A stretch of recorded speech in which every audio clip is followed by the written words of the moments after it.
Hello, world. Welcome to Comic Book News. I'm your old pal, Dan Shaheen. And today, wow, this is what you call a very special episode of Comic Book News. We've got the return of Pat Mills. Pat Mills is the Godfather of British comics. That's what Wikipedia calls him anyway. And we had him on the show and I had a great conversation. I really enjoyed it. Had a lot of great response and got a lot of new subscribers from the UK. But in the aftermath of that, one thing I noticed was Pat, he kept mentioning Fantagraphics. And like when he was thinking of comics, he was not thinking of American comics. He was not thinking of any of the major mainstream players. He was thinking of my favorite publisher, some of the best independent comics of all time. And to this day, publishing just some of the very greatest work. I've been lucky enough to know Eric Reynolds, the publisher, co-publisher, and I've had him on the show before, as well as Gary Groth and several of their creators. And anyway, in the aftermath, I'm like, you know what? I wonder if these guys have ever talked to each other. Have Pat and Eric ever talked? Because I know enough about Eric to know that he would be a big fan of everything going on over there. So I sent an email. I said, hey, you guys might know each other, maybe not, but hey, you guys should talk. And from that came a really interesting conversation. Pat was extremely interested in reading a book called Chartwell Manor by Glenn Head.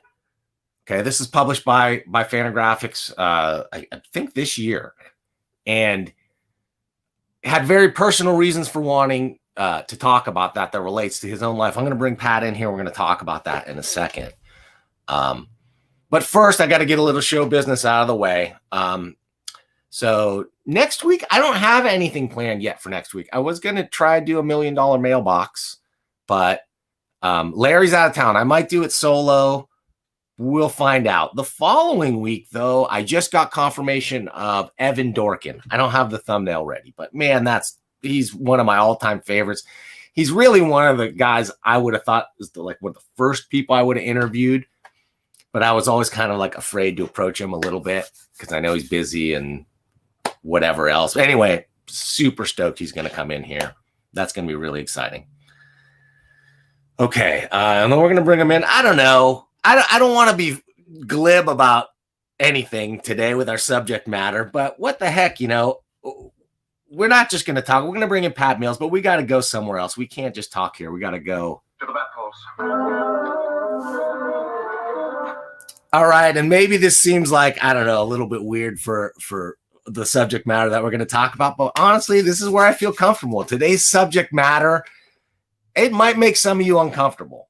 So here's a trigger warning right now. We're going to talk about sexual abuse. We're going to talk about sex addiction. We're going to talk about stuff that you don't normally talk about on this show or most shows about comics.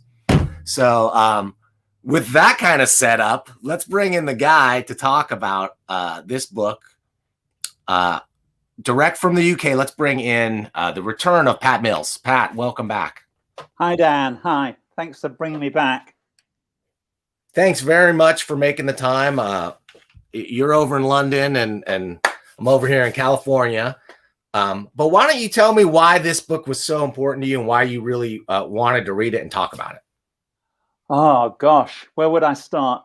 Well, I suppose from a purely personal point of view, it certainly reflected the school that I went to. Now, I think I'm probably a generation older than Glenn, but I think he went there in '71.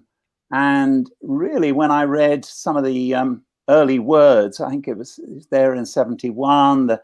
The teacher seems to be some sort of Irish Catholic, and I immediately thought, oh my God, this is only a decade after my generation, where abuse was absolutely rife. I mean, it was, anyone who said it, they never heard of it or anything, I think is very dubious.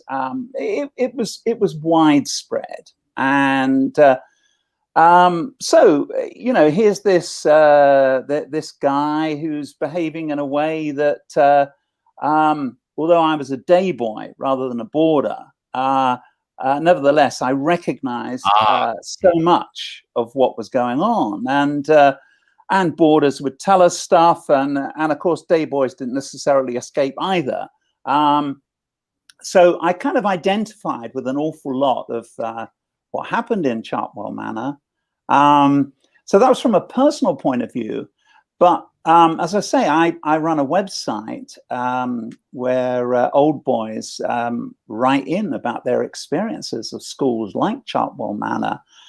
And this is a rather sweeping subject, but Chartwell Manor, as far as I know, is the first graphic novel to depict these kind of crimes, and it does it very, very well.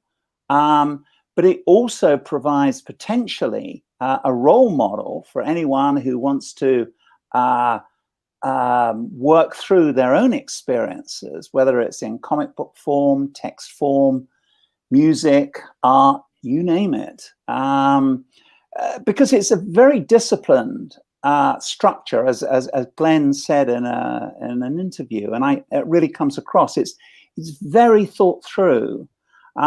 It would be easy with something this awful for it to kind of just ramble on all over the place or rant or anything. I mean, I could easily rant on the subject. It's a good role model for me too, to sort of keep me in the tram lines. And of course, the single most important thing about it is that what these abusers, like this wretched guy Lynch, who we can see now on the screen, what they rely on is for us all to keep our mouths shut. Yes. And in other words, whether it's shame, guilt, or whatever, none of which I can identify with. But I know many other people do. So, for example, a lot of survivors on my website, they choose to be anonymous, and I respect that and understand that. But I admire Glenn for being so open, forthright about it, because so what? We're all adults, it's awful what happened, but it's also, from his point of view, it has a it's a cathartic effect, and as I say, it's airing these dreadful crimes which need bringing to light. Well, I thought it did a couple of things that I haven't seen before, definitely not in comics, but it was to spell out, the methodology that these kind of creeps use, but also the layers of complicity and the complexity of the relationship that develops because of that, right? Because some of these, the parents, I don't know, Glenn's parents to me came through in this book as sort of, wanting to ship off a kid that they, might have been a sort of a handful, right? I don't think they hated it or anything, but they more just wanted to not have to think about it, write a check and not think about it. I think Glenn was very restrained there, and I kind of admired him for his restraint, because there's just the one reference that offhand where his sisters, I think he had 3 sisters who Yeah. are just going through a normal school system, and by comparison, he's being shipped off to this other place. And yeah, I mean, one of the things that I thought was really fascinating, and I identified with, is the way relatives, in his case, his mother particularly, I mean, she comes over as a very powerful character. And it's the incomplete nature of their dialogue where he hints very strongly, look, Mum, something was going on at this school, and she kind of steers into it and then steers her way out of it. And I think this happens on about 3 different occasions, and I think on the 3rd occasion, you know, he gets his own daughter, and they leave the family home. And I thought that was so realistic. It was very different to how, what shall we say, Hollywood drama might have presented this, because Hollywood dramas, the dialogue would be very rounded and kind of push it forward. But real life isn't like that. And this was obviously Glenn's intention, to really create, what is it like? What's the aftermath like? And those kind of face-to-face, full-on confrontations with relatives where you say, look, Mom, or look, Dad, or whatever, do you know what this school was actually like? I think there's a diffidence in Glenn himself and a diffidence in his mother, which the story and art really captures so well.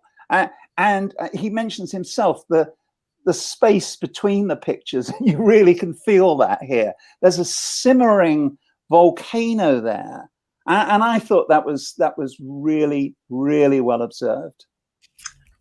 And I thought, well, fascinating that he dealt with also, you know, the crimes themselves and the methodology of this creepy guy, whatever. But the real dramatic after effects it had throughout Glenn's life, in, you know, inability to connect with women originally, and then but into a lifelong alcoholism and sex addiction, which is another thing that is sometimes dealt with in comics. I've read some stuff about that. If you've read Joe Matt's Peep Show or anything like that, there's a little bit of that. Right, right.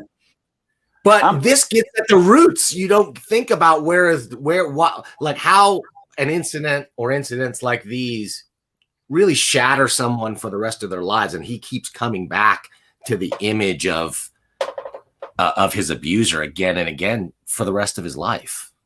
Yeah, it's a hell of a long bloody sentence. And I said in a review my own take on this, and I think we're all different, but my own take on it is that the first line of defense these abusers have is that survivors might say, oh, I don't want to do a poor me story. You know, I don't want people to think I'm whinging or whining or whatever.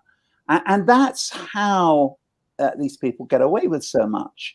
And the one thing about Glenn's story is that there's no poor me about it at all. It's far from that. And secondly, the thing that everyone is encouraged to do, and I really hold those, well, like Glenn's mother, responsible, is they're sending out the signal, be stoic. That's stoicism. Yes. And that's actually far worse in Britain. Well, perhaps it's worse in Britain because we have here the stiff upper lip. In other words,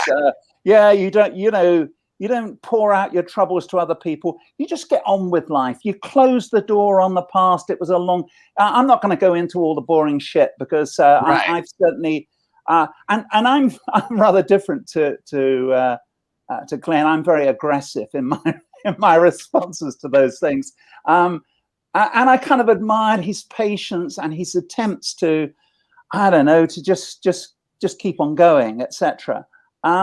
So stoicism is another, and of course that's what he's suffering from, because stoicism doesn't work.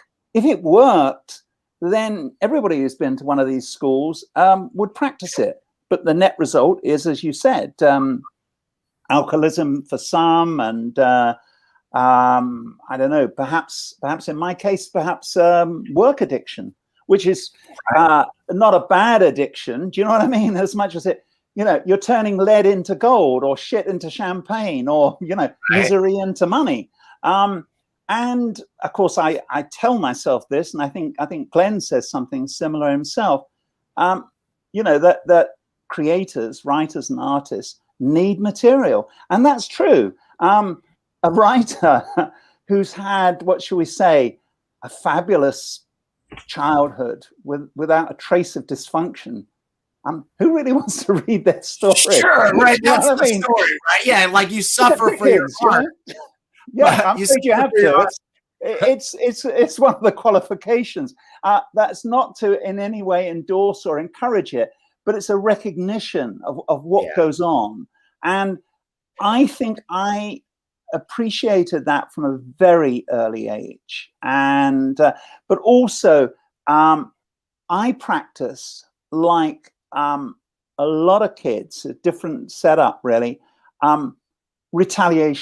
Retaliation was very high on my agenda. It's not my story, so I'm not going to go into it, other than to say, yeah, I could be quite lethal. And I know a lot of other kids who were. Whereas I think Glenn comes from a different tradition, and I'm not aware of any of the kids particularly doing what. I'll just give you an example. This wasn't me. Actually, it was a kid from the Bronx who was a boarder at our school. And so one of these abusers crossed the line with him, and he beat the shit out of him. And of course, that sort of thing, that's another person's story. But we also need to recognize those stories, that when kids get to what should we say, 14, depending on how much they work out in the gym or whatever, 14, right. 15, 16, these guys, when they start to mess around, that's when they're in for a shock. And that needs advertising as well. It's not all negative. I'm going to be quite mean about this and say that these people need to feel very afraid, because they're ultimately cowards. I mean, that's one of the, because they're imposing their will on someone who can't fight back, particularly the younger kids, say 12 or 13. So, the more people know that when they behave like this, that there will be severe consequences. Physical consequences is probably all they understand. It was great in Lynch's case, where he ends up in prison.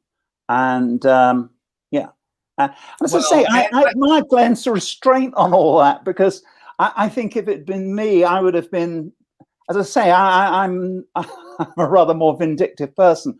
I would have found out how he got on in prison and included a scene or two. But that we're all different, and I think the restraint is a very elegant book. That's something I should stress, and particularly for anyone who. There was a comparison in the interview I read with Charles Bukowski and so on, but the audience shouldn't run away, because he handles the sexual assaults in a very appropriate way that I really don't think anyone can find offensive. Only the abuser is offensive, but there's nothing, for a graphic novel, there's nothing too graphic in it. Sure, but although, you mentioned the different reactions, like, sure, I like to think I would have tried to beat the shit out of somebody if they tried to pull something like that. However, the reactions are all over the place depending on the kids, right? And those kids that were needy enough, those kids that needed love and attention so much, which were the kids that he was seeking out, right? Like his school for wayward boys or whatever. And that some of the people that Glenn visits in the end of the book, that is the most disturbing part of the book by far. Yeah. They're very troubled souls. Who has fond memories of Lynch, and honestly, and it's very understated as well. so that you actually, I think I read one or two of those sequences several times, because he's understating there's one guy who's referring to a hitman, and there's the implication he was very disturbing, and particularly because he was so minimal, so you had to work to fill in, okay, what's really going on here, and I think that subtlety is the hallmark of the whole book. It's very elegant in that respect, the effect on all those people. As an aside, something I did want to mention: troubled schools for troubled kids in the States, and I'm sure in the UK as well. There are, I think they're called in the States boot camps, or something thereof. And I mention it because a couple have have been featured relatively recently. One is Paris Hilton. I think we're going back a year or so. Paris Hilton did a free YouTube film, which includes her experiences at one of these places that's not that distant, a cousin from Chartwell. Now, the first hour of this this film she made, I should warn your audience, is Paris Hilton being about Paris Hilton. So just ignore that. It's the last half an hour, which is really heartfelt, and you're thinking, oh my God. And Kat Von D, I think she's done a long Instagram interview. And there, actually, she said something of a little significance. She said that I think she was only at this place for 6 months or so. In other words, she was being a typical rebellious teenager or troubled teenager, whatever, similar to Chartwell in that respect. And so she attempted to do, while she was there, a cartoon strip about just how dubious and loathsome this place was.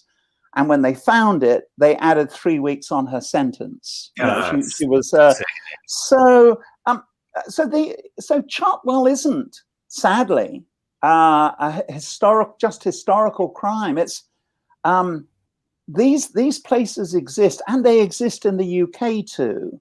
And from the British perspective, I don't know what it's like in the States, but there's a strong anti-boarding school movement, because even if it doesn't specialize in troubled children, the very nature of a boarding school, of course, it attracts people like this scumbag, and they're good at it. They're smart at it, and there's a very strong, anti-boarding school movement in the UK, because it produces damaged people.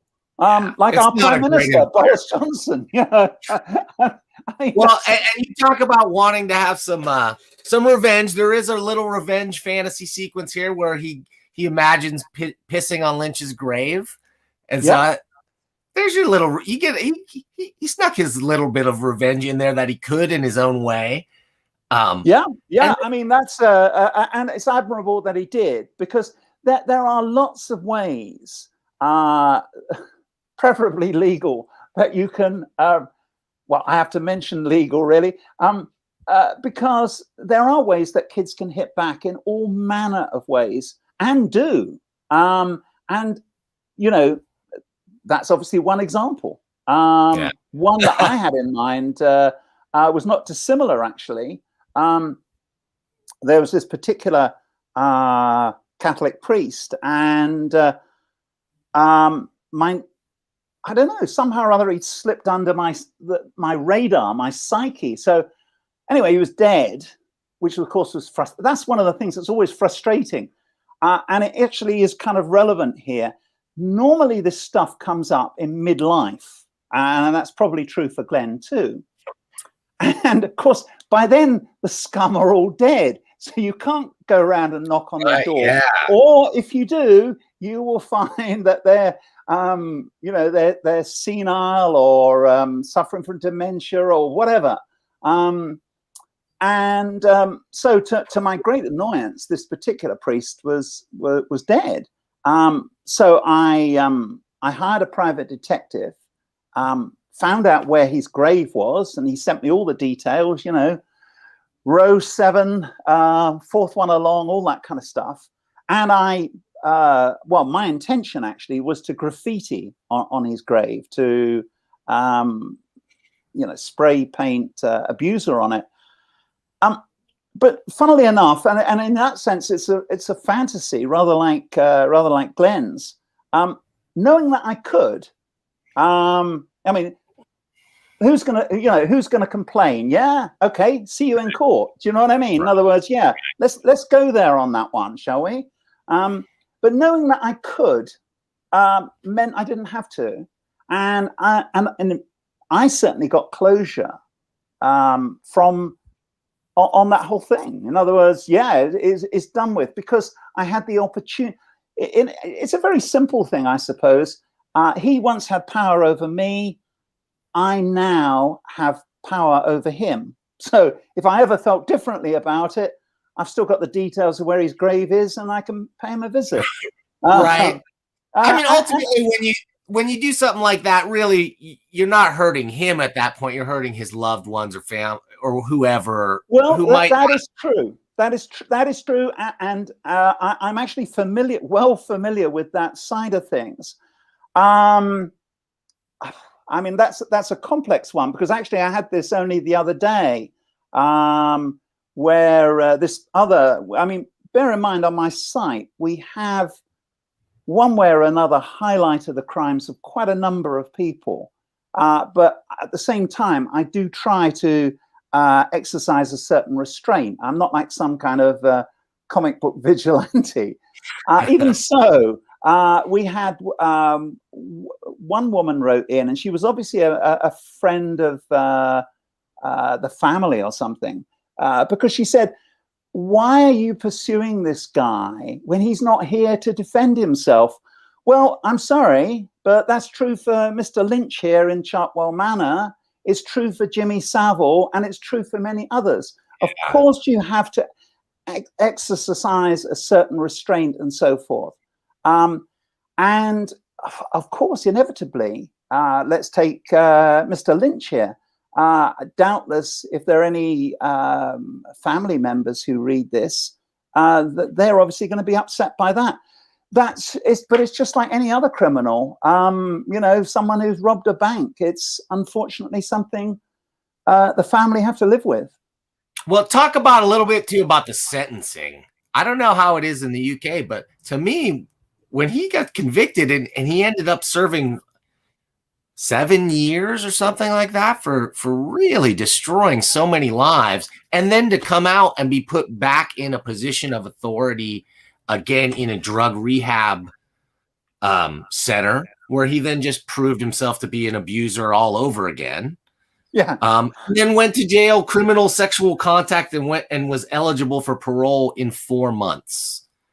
I know. Well, the first double take I did on that was, I'm so used to reading accounts of you guys in the States where prisoners are sentenced to like 80 years,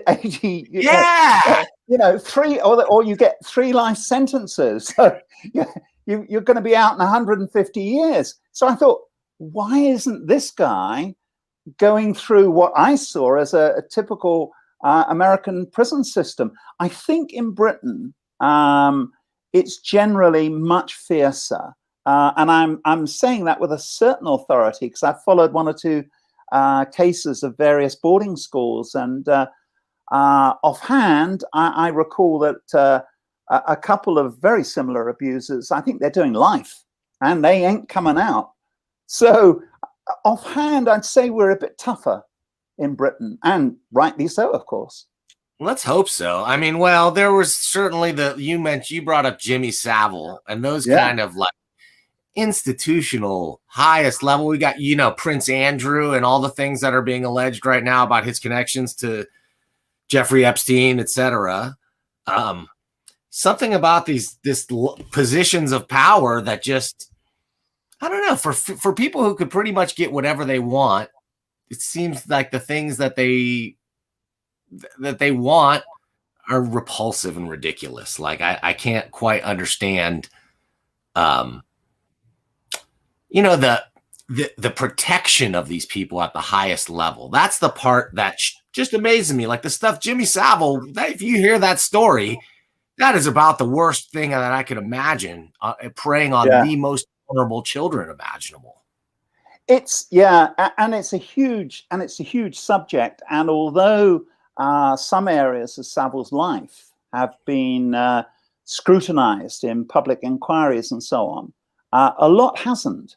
There's a lot more to this individual, tied up with Catholic laity and so forth. And I don't know why. Well, I'm trying to think. It still puzzles me sometimes. But yeah, because I came across very similar sort of individuals to Savile. The Catholic laity had a very strong role, which is when I saw on on Chartwell Manor that this guy was presumably an Irish Catholic of that generation. In other words, 1971. Yeah, the laity at that time had a strong criminal element, and I don't say that lightly. I actually had to back it up with a lot of evidence before I ever got around to talking about it in public. And what often happens with these things, and again, it takes us back to the importance of Chartwell Manor. One person speaks out, and then others follow, and that's what happened. I was talking about the Catholic laity in a particular role, the kind of semi-Masonic organization they have, and then it kind of pulled a brick out of the wall, because this guy wrote in, roughly my generation, and he had a gift which I don't have. He had a photographic memory, so he remembered the whole damn thing, and he wrote it all on my website. And I thought, my God, this is everything that I believe, but I was having to hold back because people might say, well, you're exaggerating, you're fantasizing, or you're trying to go in for poor me, or any of the other excuses that people use to just block this stuff out. And and then another guy, I think, was the first to be very brave, like Glenn, and say all these awful things happened. And it encouraged, suddenly there's 3 or 4 other people saying a similar thing.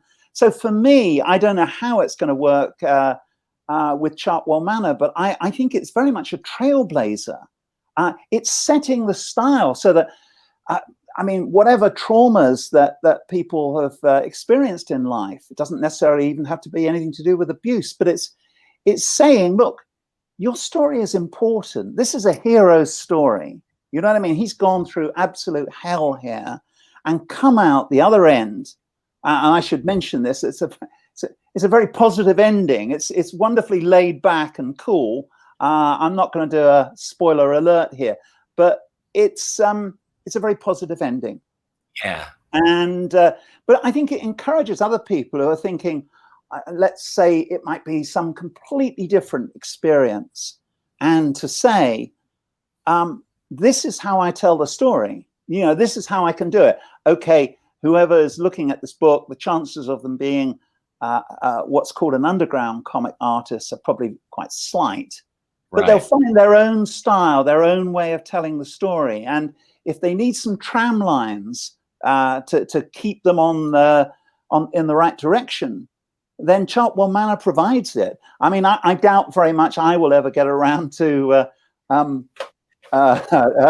depicting my particular story in comic strip form. I'd have to I'd have to pay a comic artist a hell of a lot of money. But if I ever did go down that road, Chartwell Manor would be a great role model for me, because it says, look, it's the pacing of it that's particularly good. And course, it really lends itself, that whole underground comics, Fantagraphics style.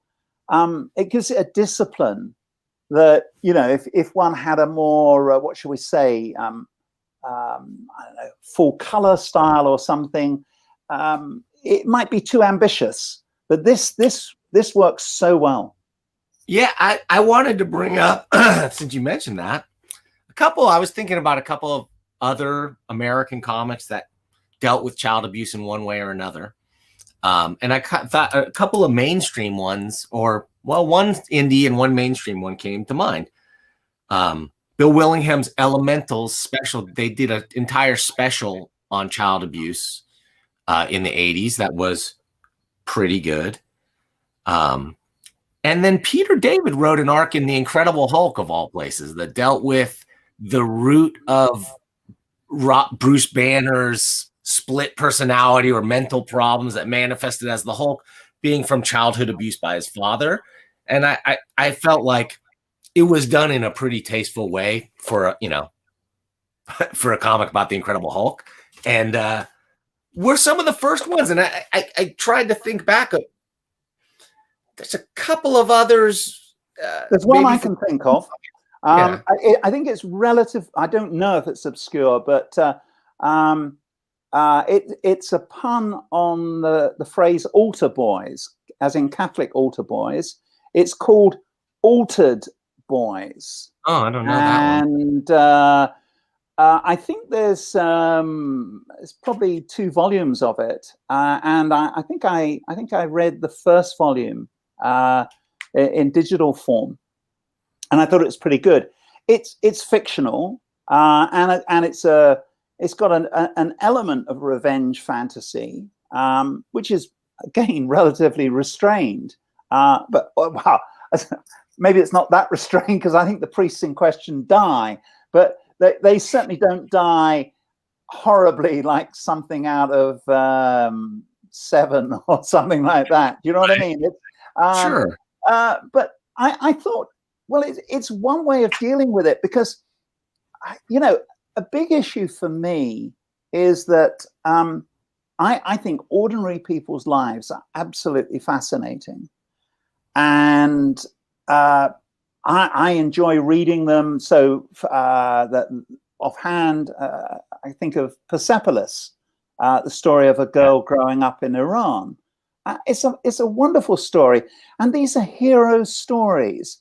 And I think we're almost conditioned to think our lives aren't important. So, you know, without this kind of introduction from us, if someone came across Chartwell Manor, they think, oh, no, I can't look at that. You know, it's too much. It's too horrible.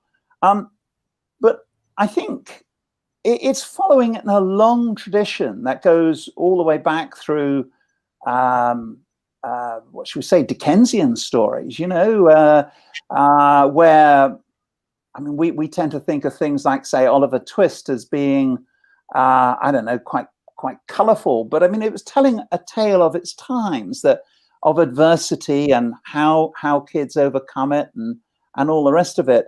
And I think we need more and more of these stories. I think it's a really good thing to do.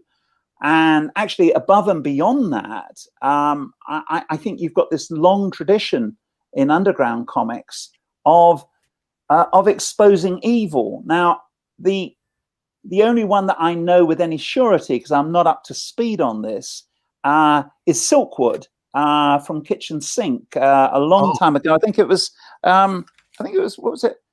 Corporate Crime Comics back in 1977. And I was told, and the dates would suggest this is accurate, that this Silkwood comic from Kitchen Sink, it was one of a number of corporate crimes, had an impact or led directly or indirectly to the film starring Meryl Streep about this survivor of you know, working in this terrible nuclear plant. So I think, you know, comics have been doing this kind of thing, and it's a really good thing to do. And arguably, captures the imagination and draws you in a way that sometimes text doesn't. I doubt very much that Chartwell, if that had been a purely text story, I don't know how far one would get the nuances of the mother and son, you know, the way they're kind of here's sort of one around each other. Here's one for you. Of course, I should have thought of this right away. Great. Thank you, Michael. Great call out. Brian Talbot's One Bad Rat. Very, very, I'm going to add another very good graphic novel about a woman dealing with her trauma from child abuse. Very accessible. Deserves a wider readership, I'd say. I agree. And another thing with that particular one, thanks, Michael. It's using a dramatic device that where I think they're based on the creatures from Beatrix Potter, and again you have this in Mouse, don't you? Where I think sometimes it's valuable to you know, it what should we say? It sweetens the polemic pill. It makes it a little easier to handle when you have these fantasy characters to help draw you in, and again, it all depends on your artistic style. So Brian, for example, would really be able to bring that out so well.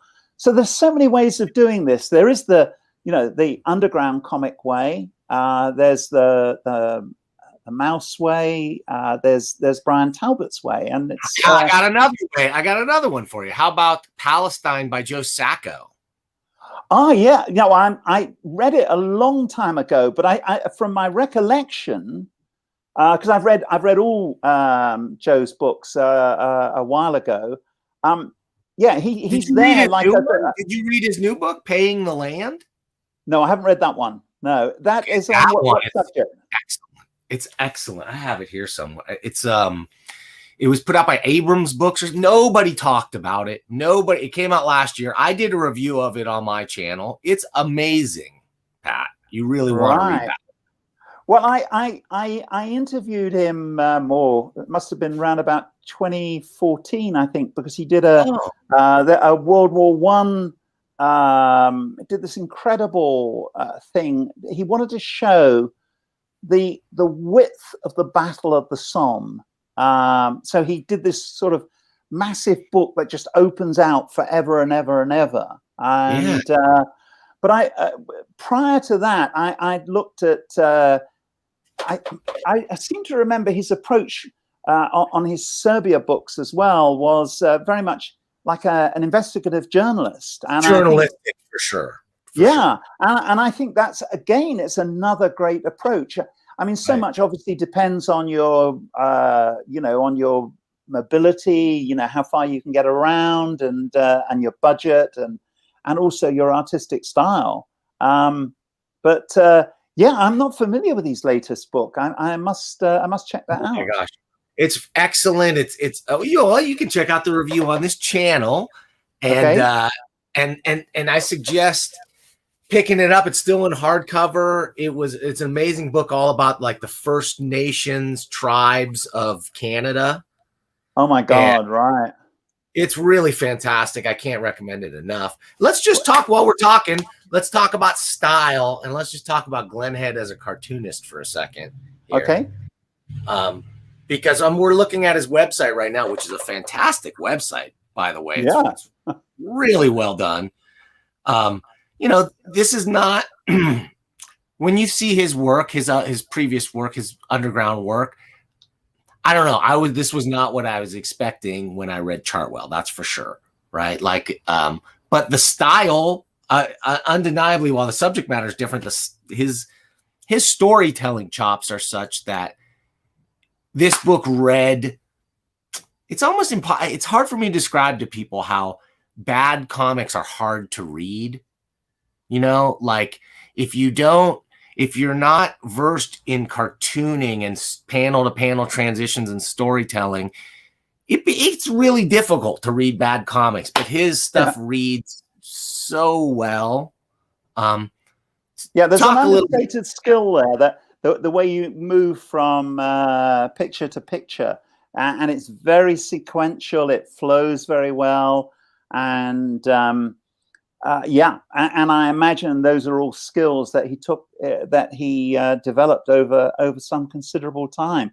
Yeah, I'm just looking at the rest of his site here, and what I'm wondering about, there were references in Chartwell.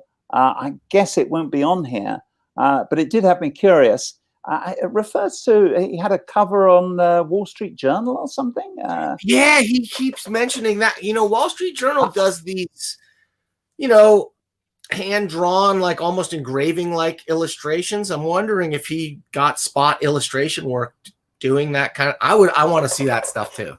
Yeah, I was quite curious to see how that plays out. And yeah, I mean, it's seeing the influences, and there was an earlier page that had just an element of the spirit about it by Eisner, and then you have these later ones, and I don't know, it makes me sad, because you've at least you've got this industry in America. We never really got it together in the way that Kitchen Sink and Fantagraphics and all the rest of it did. And as I say, you consider things like Silkwood. I mean, someone's probably going to say, we did a few things. I was associated with a comic called Crisis, where we talked about soldiers in Northern Ireland and things of that sort. And obviously I did Charlie's War, which is World War I, and a few other things besides. But I don't know, in Britain, we don't seem, maybe we're not a big enough country to have that capacity for all these wonderful images that I'm seeing here. Emerson, of course, is an artist I should mention, yes. Because I did a cartoon book with him. Well, first of all, I did one on You Are Ronald Reagan, which has elements in common with this style, and also then You Are Maggie Thatcher. But I always wanted, I don't know, other artists, other writers to do more along these lines, and there aren't that many. Not in mainstream comics. I'm sure there are some great, very small circulation comics out there somewhere, but nothing that's really reaching a wide public. And of course, that's what we want, Well, Pat, you're still publishing comics, right? So Space Warp #1 is out there. We've got a question. I know it's unrelated to this stream, but looking forward to Space Warp 2. Yes, indeed. Yeah. And well, a brief note on that is that we've just commissioned the cover for the newsstand version of Space Warp 1. Now, I know that's a really protracted process, and some of that is legitimately down to COVID and the fact that everything moves at a snail's pace because of it. But that's so we've got a cheaper version of Space Warp 1 coming out. Space Warp 1 currently sells for just around £10. And the newsstand version will sell for £5. Oh, and cool. That has some, because it's cheaper paper, we had to come out, we had to do it, if you like, the hard way first. Now, the relevance of this indirectly, of course, is that my driving ambition is always to reach a young audience, especially as the audience is not that far behind me now.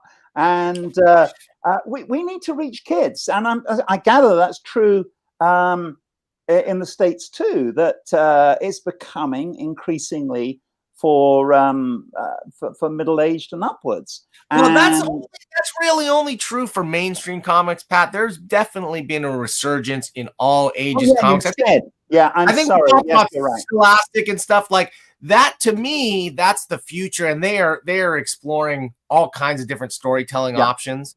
But what I wanted to ask is, do you think there's room for a nonfiction feature in Space Warp, for instance, something aimed at that age group, but that sets the stage for those kind of stories for all ages?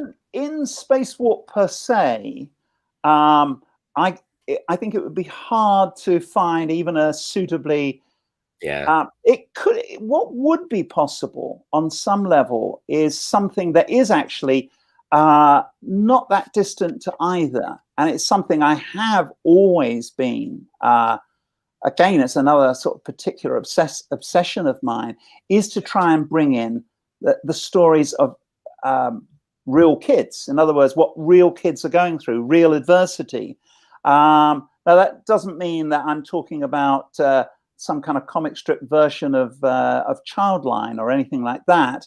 But we came close to it about 4 or 5 years ago, where a company were pushing the idea of kids' stories of courage.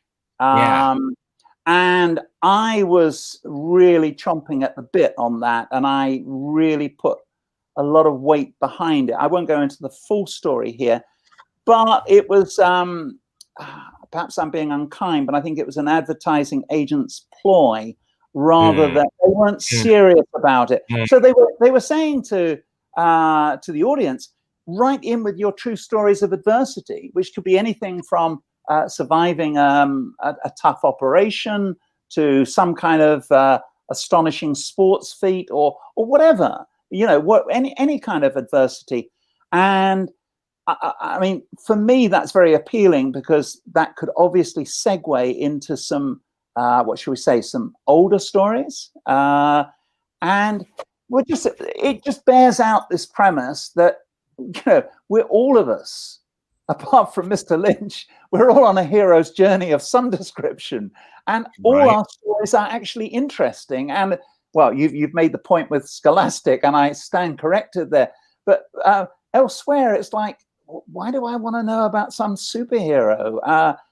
Ordinary people for me are superheroes. And as I say, I put my money where my mouth is with Charlie's War, which is about an ordinary kid in World War One. And so, yeah, it's very much my personal obsession, I suppose. Yeah. I got another one to recommend to you. Another guest that we had on the show, Pat.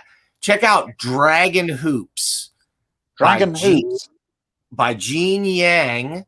It's just got an Eisner nomination for Best Original Graphic Novel. And it was one of the best graphic novels I read this year, without a doubt. Fantastic book. It's all about Gene himself. He's a cartoonist. He's written Superman for DC, and he's written his own independent comics and everything in between. In fact, he has 2 Eisner nominations this year. One is for Dragon Hoops, and one is for Superman Smashes the Klan, which is well, that's an improvement on that's to be commended, because it's my understanding it's an adaptation of an old Superman radio story from the 30s, where Superman versus the Ku Klux Klan, and it's been, I don't know. I'm super happy for Gene, but Dragon Hoops will make you cry, no doubt about it. And there's an abuse connection in that book as well. It's all about a basketball team, a high school basketball team, and I just can't recommend that one enough, Pat. I really think you'll sounds superb. I mean, a lot more of these stories are coming to light. Certainly in the UK, and I think inevitably, some of them will get turned into comic stories or perhaps films or whatever. And it's a good thing because it needs bringing to light, and it just makes the whole thing much more easier to deal with. As I say, in the UK, there is a very strong movement against boarding schools. And another thing that reminded me, there was one particularly notorious character at a boarding school called Sherborne. And the guy there was, in his own way, well, not quite as well known as Jimmy Savile, but pretty notorious. And Lynch is so cut from the same cloth. It's not true. So the more we recognize that this is actually what bad guys look like. You know, they don't wear you know, opera cloaks and black hoods and things. Well, not most of the time, I don't think. And you know, they look like Lynch, who's a kind of fleshy, middle-aged sort of guy. Even worse, though, they come from these positions of moral authority. That's where the Catholic. I'm a Catholic. I was raised Catholic. I was not an altar boy, but all my brothers were. Back in Pittsburgh, Pennsylvania, which had one of the worst problems with that kind of thing. Oh, yeah. My brothers escaped that happily. I have one brother who passed away recently that I don't really know. There's a lot of stuff shrouded in mystery about what went on back then that parents don't want to talk about, teachers don't want, nobody wants to talk about, so nobody can learn the lessons that need to be learned and need to end that stuff. Yeah, because it's pretty ridiculous.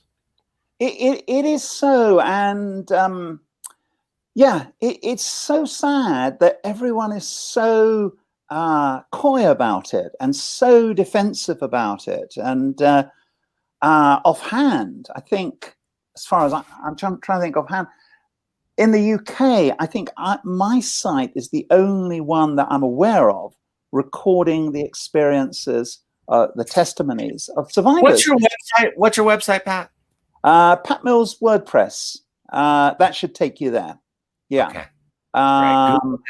And yeah, if anyone is having trouble, then St. Joseph's College, Ipswich. If that's written down with Pat Mills, it will take you there straight away. I'm kind of well, because I want the school to acknowledge the past, the mistakes of the past, because at the moment, like so many schools, what they do, they have a system which obviously never took place at Chartwell. When the bad stuff surfaces, they just go under new management. Yes. And they say, well, it's nothing to do with us, nothing to do with us. All that happened 5, 10, 20 years ago. But we're still using the same name. We're still using the same school uniforms. We're still the same building, but we're under new management. Now, that's, I think that's close to being a crime, as far as I'm concerned, because the Catholics, you know, did even worse in the sense that they just shipped the offenders off to a different church to work at. You know what I mean? Like, didn't remove them, didn't expose anything.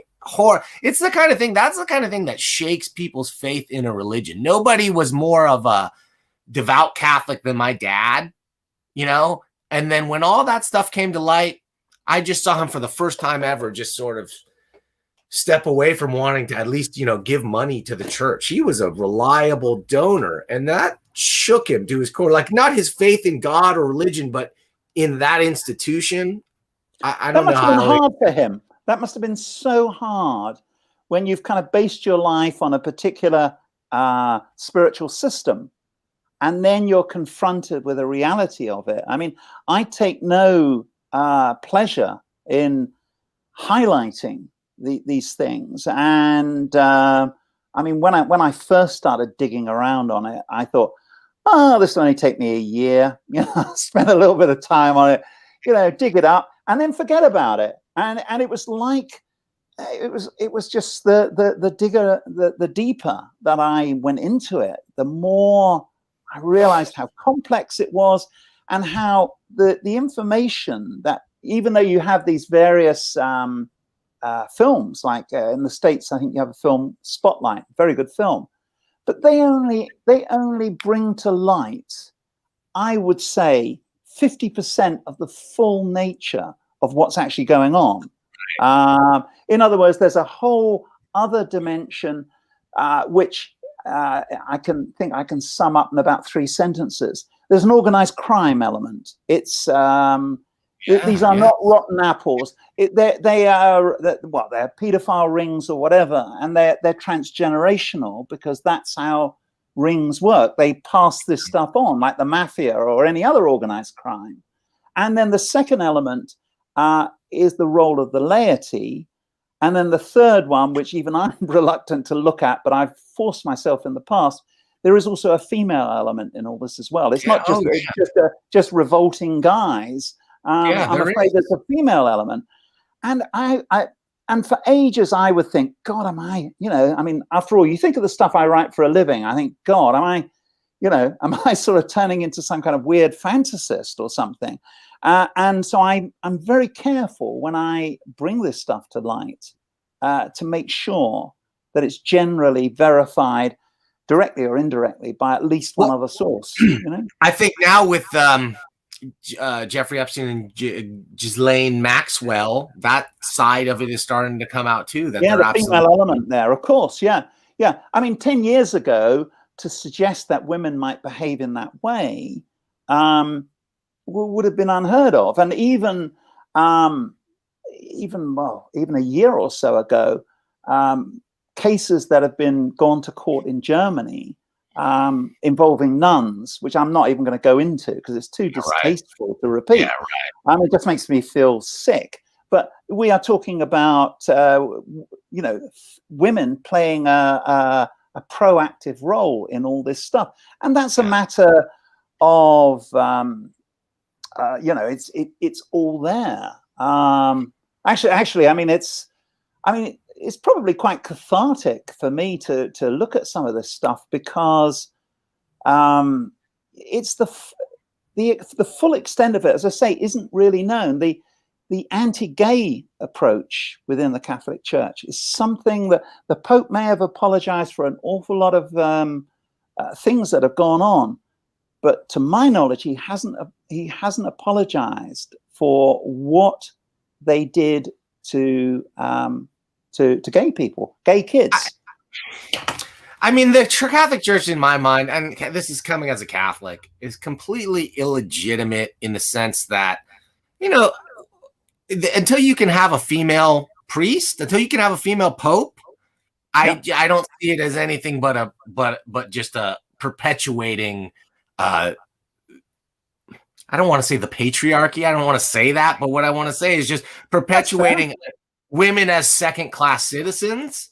Right down to nuns. How far away is a nun in a habit from a Muslim woman in a burqa that we want to point fingers at and say is oppressive? There's parallels. Religious fundamentalism and extremism in all its forms. It's not helping anybody in the 21st century, I think. No, the thing is that, I don't know, perhaps I'm being rather cynical, but I think there's supposedly a lot of change taking place, and there is some change. For example, there probably is in the States. Do you have mandatory reporting? I assume you do. Maybe Britain is one of the. Mandatory reporting means that if you're aware of a crime against children, you have a legal duty to report it, particularly if you're a teacher or something like that. That is true of teachers, and my wife is a therapist, etc. Yes, we do have those kind of laws. Okay. In Britain, we don't. We do not have mandatory reporting. So that means these Catholic schools that are still going strong today, there is no legal duty on the headmaster or anyone else to report it to the police. So a lot gets by, and we also have a system. Maybe Britain is particularly bad. I don't know. I mean, other countries do seem better. But for example, we have another thing. We have supposedly Catholic safeguarding officers. Now, the function of a safeguarding officer supposedly is, if something awful has happened to a child, you contact the safeguarding officer and they will investigate and so on. And all of that is true up to a point. But their real role, in my personal experience of them, is to protect the church. That's what they're there for. Of course. And the safeguarding officers, certainly one I dealt with some years ago, and the way they presented themselves is window dressing. So, for example, now there's been a supposed change, and one hopes it is actually true, to rid themselves of this suggestion that they're just, looking inwards and protecting themselves. They've actually appointed an important Muslim prosecutor, Nazir, I think it's Nazir Afzal, to be the head of the safeguarding organization. And on the face of it, that sounds very good. But my experience of the church is that they're not stupid, they're smart, and they will only have done that, in my experience of them, as window dressing. And it's often said that you and I might be looking at things over the last 10, 15, 20 years. They deal in centuries, these guys. They know that one day we're all going to be gone, and they're just going to carry on pretty much the same as they always have, because they believe in this system, and actually it's probably far worse than that. If it was just, it's like, to me, they're just like the mafia. I'm sure, we're often told, well, the mafia do good things, and they probably do for local, towns in Sicily and whatever. But obviously, as a force, they're a corrupting force, and I actually see them the same way. And like you, I was brought up a Catholic, probably more intensively than you were. In other words, I think I was. I think I would describe it as a little bit like being in a Scientology cult, and somehow or other they really must have picked the wrong person with me, because, as I say, I started resisting them from a very, very early age, and which has been cross-referenced by other people, so I know I'm not fantasizing here. Why? If I'd been them, I'd have given up on me. You know what I mean? In other words, hey, leave this guy alone. He's too much of a pain in the ass. Well, yeah, I think. Well, we got another comment here from Michael Lightfoot, who said he got a couple of nice comments here. He wants to recommend Hannah Eaton's new graphic novel, Blackwood, published by Myriad. Hard to summarize, but it's related to what we're talking about. Okay. And then Michael has a request. Please, Pat, please script a graphic novel about your experiences and insights. Thanks for blowing my mind 30 years ago as a 10-year-old with 2000 AD. Well, first of all, thank you so much, Michael. That's great. And first of all, it's good that Blackwood is coming out, that there are these other books. It's easy to forget that there are, this is not, just unique to Chartwell. It's good to know there's other people doing stuff like that. Where my own experience are concerned, I got such a full plate at the moment. I think if I nearly I sort of came across an artist who had grown up with me, went to the same two schools, and I might just try and lure him into something, because he would know exactly what I'm talking about. But I have a feeling, although he's got an underground comic style, which is quite coincidental, that he was my best friend at school and everything, so it's a bit spooky, really. But he tends to do other kinds of comics, and it's not an easy thing for a writer to pitch to an artist. Hey, would you like to do something like Chartwell Manor? Especially 230 something pages of Chartwell Manor. How long is that going to? It took him 5 years. Yeah, it took him 5 years to do the whole thing. So let's say 2 years of that's on the script. Let's say 3 years on the art, approximately. That's going to take up 3 years of your life. It's a hard one. I think sometimes, if it's meant to be, someone comes out of the woodwork and it happens. For example, on Charlie's War, which is an unrelenting story, although it has its comedy side and all the rest of it. But nevertheless, it's what? I mean, I think it was running for some 8 years, something of that sort. So the artist, Joe Cahoon, was drawing trench warfare and trench communities year after year for 8 years. I think it was meant to be, but artists like that are very special and unique. For the most part, it tends to be autobiographies tend to be written and drawn by the artist, and no one wants to see my drawings. I barely graduated from stickman. You know what I mean? I can barely draw a stickman properly. I have one last thing in my notes that I was just writing here, that boarding schools. You say there's an anti-boarding school movement. Yeah. In how do you think like something like Harry Potter plays into that? Like, as like, I don't know, like mythologizing. What I found very interesting was one of the first things that Lynch says to the kids that come here is like, you are the chosen ones and you are very special. To be here with me means you're chosen and destined for something greater, and something like that. And I feel like that is part of the psychology that they use to pull you in. I think you've hit on a really important point. And I have no idea what the answer is, but of course, Harry Potter is far from alone, especially in Britain. Yes. I mean, first of all, I used to write boarding school stories for girls, actually. And there's a long tradition of that, which goes back to an author called Angela Brazil, who I think was writing them in about 1890, something like that. And so the appetite for boarding schools is there and has a long tradition. We also have in Britain a great cartoonist, Ronald Searle, who did the Centrinian stories, which are great cartoons. You probably recognize them. They're of their time, but they all cover this boarding school thing. And long before Harry Potter, as a kid, I used to love reading boarding school stories. Billy Bunter was a character, which I think has actually been immortalized in a satirical form in League of Extraordinary Gentlemen. I think. Oh, okay. There are so many wonderful characters in the later volumes that just go over the heads of American readers, because like I would never recognize.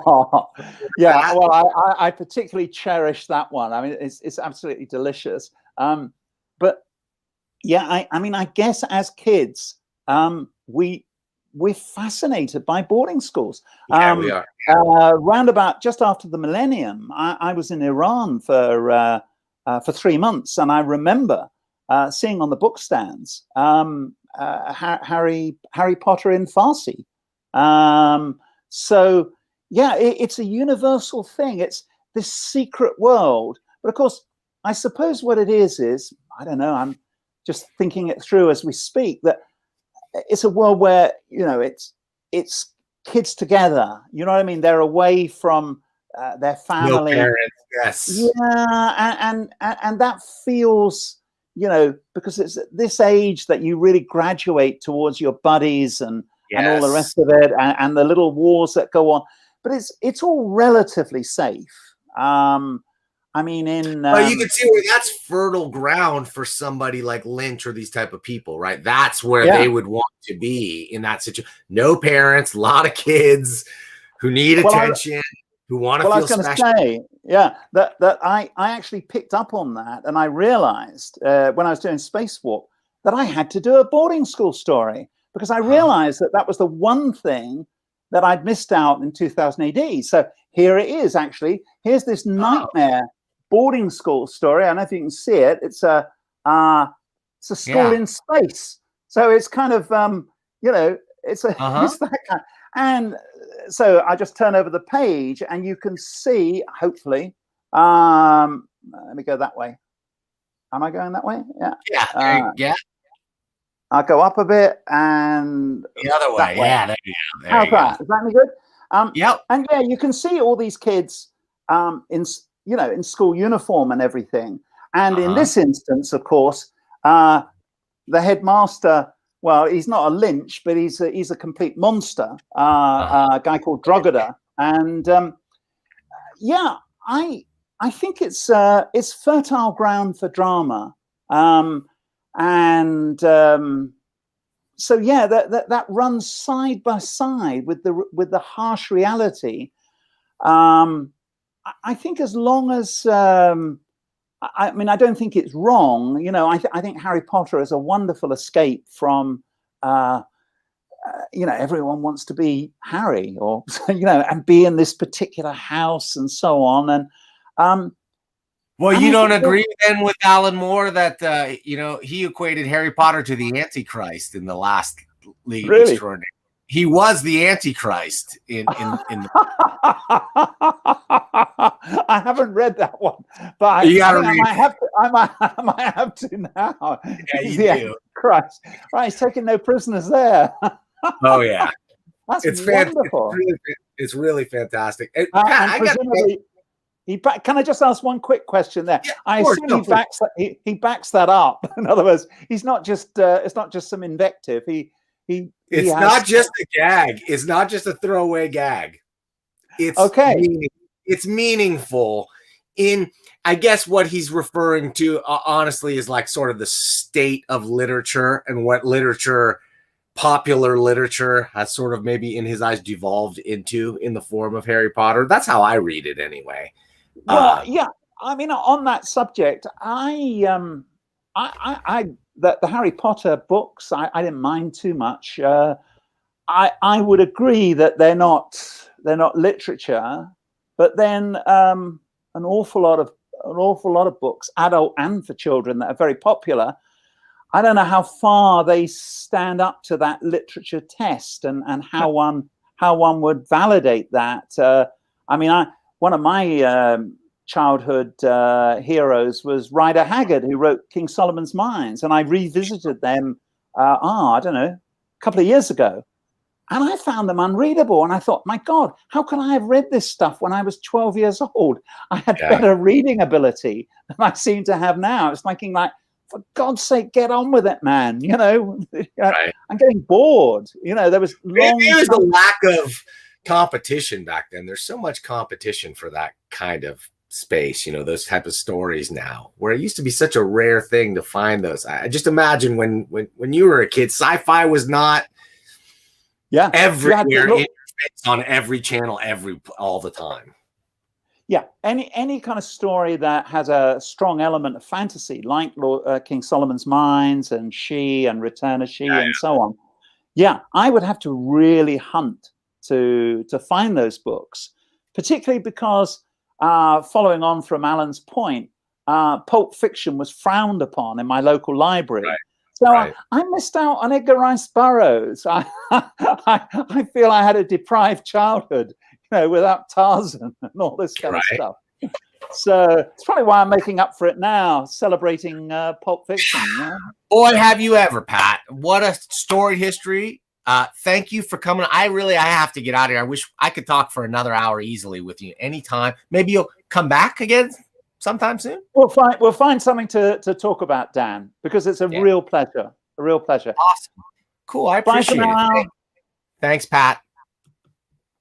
Okay. Hey, thank you for checking out my talk with Pat. I think that was pretty cool. This is, I called it at the beginning, a very special episode of Comic Book News. And I think it was, because this came from, I don't know, I'm talking with somebody who didn't create the comic and just the connections in the industry. This speaks to everything I've tried to do with this channel and what it has given to me. Because believe me, it ain't the money. That's not what I'm in this for. I do other things for money. What I'm in this for is just to reach out and meet new people, talk to interesting people about the art form that I love the most. Comics, of course. And that's what I've been able to do. I'm really happy. Thank you for checking this out. Thank you for supporting the channel. If you want to see your comics on the show, well, you got to send them to me, and you got to send them to the $1 Million Mailbox.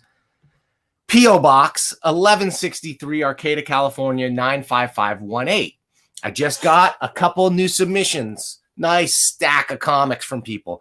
One from a guy named Tony Farrow. Tony, I got your comics. Tony sent them to me before last year. And I happened to talk to him, and he goes, yeah, Dan, I sent you comics, and I just figured you didn't like them. Nothing could be further from the truth. I did not get those comics. I think during COVID, there have been some mailing mix-ups. So if you send something and you have not seen it on this channel, reach out to me and I'll confirm if it's still, you know, in my hopper or something, but I don't think it is. I'm going to try to do $1 million mailbox maybe next week with or without Larry. He's going through some personal stuff. I've always got stuff to talk about with Larry. And then the following week, we'll have Evan Dorkin. The problem with that one is going to be shortening the list of things I want to talk to him about. He's the guy a lot like Mark Evanier, who we had on recently, who I just like love almost everything they do. And I'm very familiar with their work from all the way back. And I'm going to want to talk about stuff that's like ancient history to them. And they're going to be like, what about my new thing that I want to plug? All right, we'll strike that balance. Thank you for tuning in. Tune in for that interview and many others in the not too distant future. A time that we like to call, you know what we call that time? We call that time next time.